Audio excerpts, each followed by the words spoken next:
اسلام میں بہت سے دردناک واقعات پیش آئے ہیں. کتنے صحابہ کرام اللہ تعالیٰ کے راستے میں شہید ہوئے. حضرت فاروق اعظم رضی اللہ تعالیٰ عنہ خلیفہ راشد، ان کو محراب کے اندر شہید کیا گیا خلیفہ ہونے کی حالت میں، اور اتفاق سے وہ بھی محرم کے مہینے میں شہید ہوئے. اللہ تعالیٰ نے ان کو بھی اپنے پاس بلانے کے لیے محرم کا انتخاب فرمایا. حضرت عثمان غنی رضی اللہ تعالیٰ عنہ کو شہید کیا گیا، مظلوم طریقے ظالمانہ طریقے پر شہید کیا گیا. اور نہ جانے کتنے المناک واقعات پوچھا. اسی طرح کربلا کا واقعہ بھی بڑا المناک، اور حضرت حسین رضی اللہ عنہ کی شہادت اور حضرت حسین کے مظلومانہ طریقے سے شہید ہونے اور ان کے پیاسے رہنے وغیرہ کے جو واقعات ہیں، یہ ہماری تاریخ کا المیہ ہے، المناک واقعات. لیکن شریعت نے کسی بھی واقعے پر ماتم کرنے کا اور اس طرح سوگ منانے کا کہ جس سے آدمی اپنے گریبان چاک کرے، اپنے سینہ پیٹے، اس کی قرآن کریم نبی کریم سرور عالم صلی اللہ علیہ وسلم نے ممانعت فرمائی تھی. لیس منا من ضرب الخدود وشق الجیوب،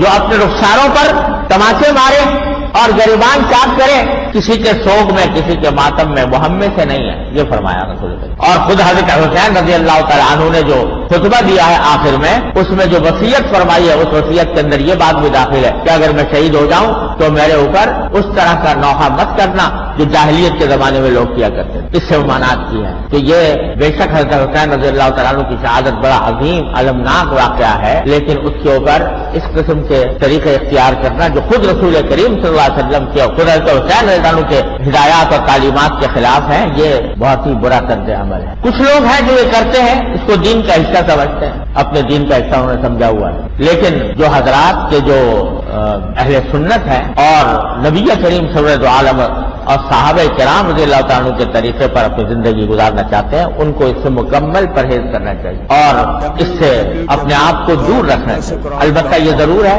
کہ ہر ایک آدمی اپنے کیے کا مکلف ہے.